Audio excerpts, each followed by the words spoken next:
ఢిల్లీలో కేటీ రామారావు అలాగే హరీష్ రావు మాట్లాడినటువంటి మాటలపైన తీవ్రంగా స్పందిస్తున్నారు. ఆలేరు ఎమ్మెల్యే విప్ బీర్లా ఐలయ్య అసలు ఎందుకు అలాంటి ఘాటు మాటలు మాట్లాడాల్సి వచ్చిందో తెలుసుకుందాం. సరే, ఏంటి అసలు మీరు ఢిల్లీలో వారు మాట్లాడితే మీరు ఇంత ఘాటుగా స్పందించాల్సినటువంటి అవసరం ఏమొచ్చింది? అసలు గల్లీలో ముఖం లేక ఢిల్లీ పోయి ప్రెస్ మీట్లు పెట్టి గౌరవ ముఖ్యమంత్రి ప్రజాపాలన ప్రజల సంక్షేమ పథకాలు అందిస్తుంటే ఏ ఒక్క హామీ అమలు కాలేదు, కానీ ఆరుగురు చేసుకుని చెప్పి మాట్లాడుతుంటే మరి పిచ్చి పట్టి మాట్లాడినట్టు ఉంది. హరీష్ రావు ఒక మంత్రిగా చేసిండు, కేటీఆర్ మంత్రిగా చేసిండు, సురేష్ రెడ్డి గారు గతంలో కాంగ్రెస్ పార్టీలో కూడా ఉన్న వ్యక్తి. ఇవాళ ముగ్గురు ఇక్కడ గల్లీలో ముఖం చెల్లక ఢిల్లీకి పోయి ప్రెస్ మీట్ పెట్టారు. నేను ఒకటే సూటిగా మాట్లాడుతున్నా, మీకు గౌరవ ముఖ్యమంత్రి రేవంత్ రెడ్డి గారి ప్రజాపాలన మీకు కళ్ళకు గానొస్తలేదా? ప్రజలు జేజేలు బతుకుతుంటే మీకు చెవులు వినిపిస్తలేవా? ఇలా తల్లి సోనియా ఇచ్చినటువంటి అభయాసం 6 గ్యారెంటీలో ఇప్పటికే 4-5 ఇంప్లిమెంట్ చేసినాం. ఒక్కొక్కటిగా కార్యాచరణ చేసి ఇచ్చిన హామీలు నిలబెట్టుకొని ముందుకు పోతుంటే మీరు 10 ఏళ్ల పాలనలో 10 ఏళ్ళు తెలంగాణ ప్రజలు అధికారం ఇస్తే మీ సొంత ప్రయోజనాలకు, మీ ధనార్జనగా, మీ భూ ఆక్రమణకు మీకు వాడుకొని తెలంగాణ ప్రజలు విస్మరించరని కదా ఇలా గౌరవ ముఖ్యమంత్రి రేవంత్ రెడ్డి గారి మీద నమ్మకంతో ఇలా కాంగ్రెస్ పార్టీని అధికారం తీసుకొచ్చి తెలంగాణలో అధికారం ఉన్నటువంటి కాంగ్రెస్ పార్టీ ప్రజలకు అందిస్తున్న సంక్షేమ పథకాలు రైతులకు పెద్దపీట వేసింది, మహిళలకు పెద్దపీట వేసింది, నిరుద్యోగులకు పెద్దపీట వేసి ఉద్యోగాలు నింపుతుంటే మీ కళ్ళకు కన్ను వస్తలేదా?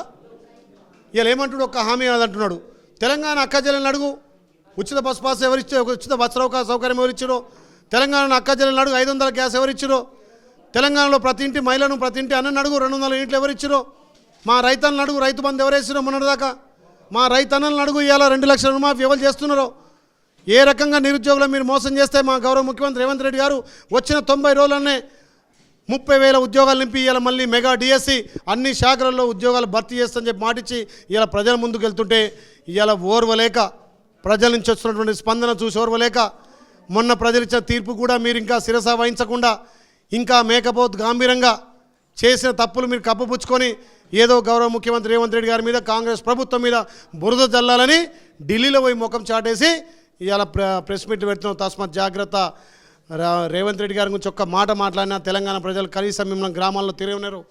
ఇవాళ ముఖ్యమంత్రి ప్రజలకు పరిపాలన నచ్చే ఎమ్మెల్యేలు, ఎమ్మెల్సీలు ఇలా ప్రభుత్వంలో భాగస్వామి కావాలి. మా వల్ల కూడా ఇక్కడ అభివృద్ధిలో కీలకం ఉండాలి. మేము కూడా ఇలా మొన్ననే పోచారం శ్రీనివాస్ రెడ్డి గారు చెప్పారు, నాకు రైతులంటే ఇష్టం, రైతుల మీద ప్రేమ, రైతులను రాజు చేయాలంటే కాంగ్రెస్ పార్టీతో సాధ్యమని చెప్పి రైతులకు పెద్దపీట వేస్తుంది కాంగ్రెస్ పార్టీ అని చెప్పి ఒక రైతు బాంధవుడుగా వచ్చి కాంగ్రెస్ పార్టీలో చేరిండు.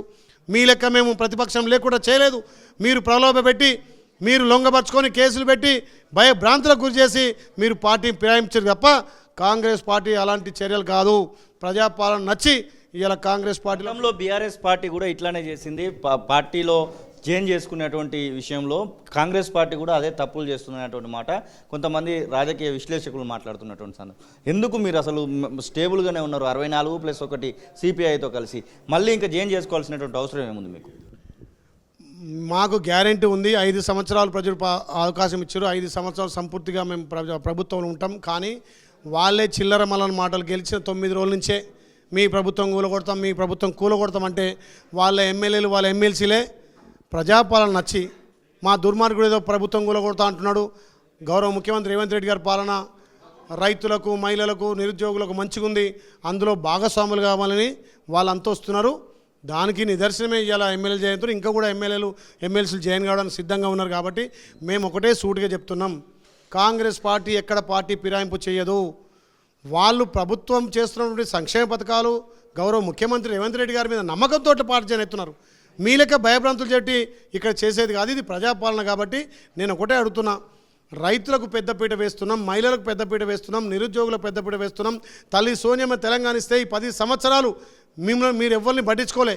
ఏదైతే మీరు నీళ్లు, నిధులు, నియామకాలు అన్నారో అవన్నీ ఆంధ్ర పాలు చేసి, మీరు బయట రాష్ట్రాల పాలు చేసి తప్ప ఇలా తెలంగాణ సంపద మొత్తం దోచుకొని టీఆర్ఎస్ పార్టీని తెలంగాణ ప్రజలు ఇస్తే మీరు 2 సార్లు అధికారంకి వచ్చి అలాంటి తెలంగాణ తేగు బంధాన్ని తెంపుకొని మీరు ఇవాళ బీఆర్ఎస్ పెట్టిరు.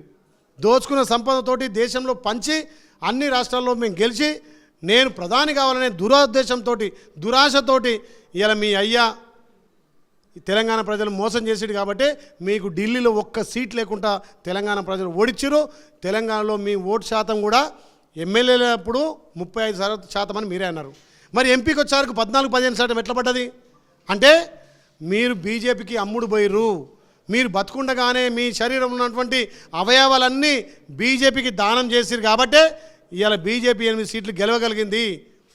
మీకు అసెంబ్లీలో వచ్చినటువంటి ఓటు పర్సెంట్ ఎంత, ఓటు శాతం ఎంత, ఇవాళ మీకు పార్లమెంట్లో ఓటు శాతం ఎంత, కనీసం మీకు డిపాజిట్ రాలే కదా. మీ 3 నెలలనే డిపాజిట్ పోయిందంటే మీ పార్టీ పూర్తిగా బీజేపీ తోటి లోపాకార ఒప్పందం. ఇవాళ బీజేపీ రాబోయే రోజుల్లో మీరు ఆ పార్టీలో విలీనం చేసి దోస్తాన్ చేయడానికే, మీ చెల్లె కవితను కాపాడుకోవడానికే బీజేపీతో దోస్తాన్ చేసి మొన్న ఓట్లన్నీ బీజేపీకి బదలాయించిర్రు.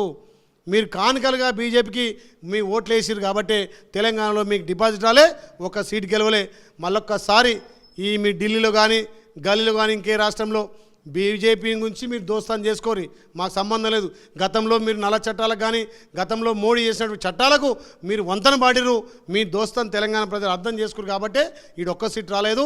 గౌరవ ముఖ్యమంత్రి నాయకత్వాన తెలంగాణలో తల్లి సోనియా ఇచ్చినటువంటి అభయసం 6 గ్యారెంటీతో పాటు మేము చెప్పినటువంటి స్కీమ్లను కూడా ప్రజలకు ఏదైతే ఆమోదయోగ్యం ఉంటాయో, ప్రజల సంక్షేమాలు ఏదైతే ఉంటాయో వాటిని అన్నింటినీ గౌరవ ముఖ్యమంత్రి అమలు చేస్తుంది కాబట్టి కొంతమంది ఆకర్షితులై ఎమ్మెల్యేలు వస్తూ తప్ప ఎక్కడ పార్టీ ఫిరాయింపు లేదు. ఇలాంటి చిల్లర మల్ల చేష్టలు బంద్ చేసుకోవాలని చెప్పి హరీష్ రావు గారికి, కేటీఆర్కు, సురేష్ రెడ్డికి హెచ్చరిస్తున్నాం. ఇదే సందర్భంలో 6గురికి సంబంధించినటువంటి మంత్రివర్గ విస్తరణ కూడా జరగబోతా ఉంది. మీరు ఖచ్చితంగా మంత్రివర్గంలో నాకు తోటు వస్తుందనేటువంటి మాట చాలా మార్లు చెప్తా ఉన్నారు. ఎట్లా ఉంది అసలు మీకు హైకమాండ్ నుంచి ఏమైనా విశ్వాసం కలుగుతూ ఉందా?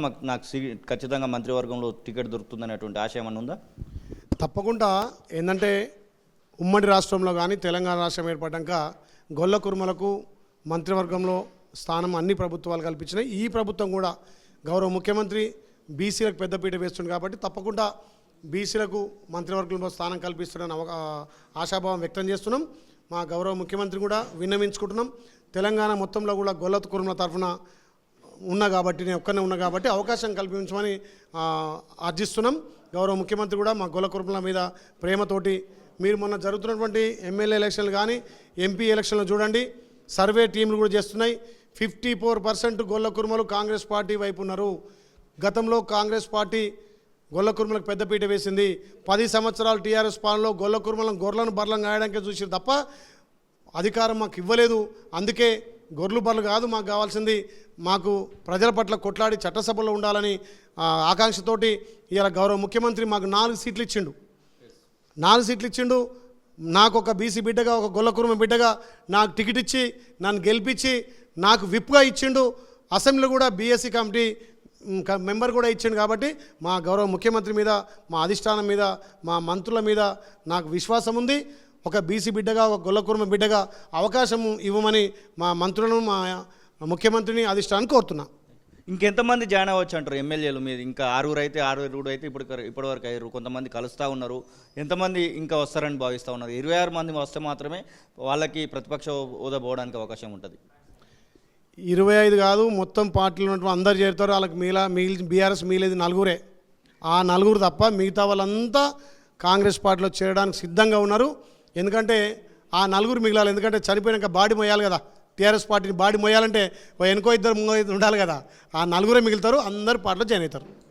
ఇది బీర్లా ఎలయ విప్ చెప్తున్న మాటలు. ఖచ్చితంగా తెలంగాణ రాష్ట్రంలో ఉన్నటువంటి బీఆర్ఎస్ పార్టీ నుంచి చాలామంది ఇంకా రాబోతున్నటువంటి మాట చెప్తున్నాయి. ఇక మంత్రివర్గంలో నాకు స్థానం కల్పిస్తారనేటువంటి ఆశాభావాన్ని అయితే వారు వ్యక్తం చేస్తున్న పరిస్థితి.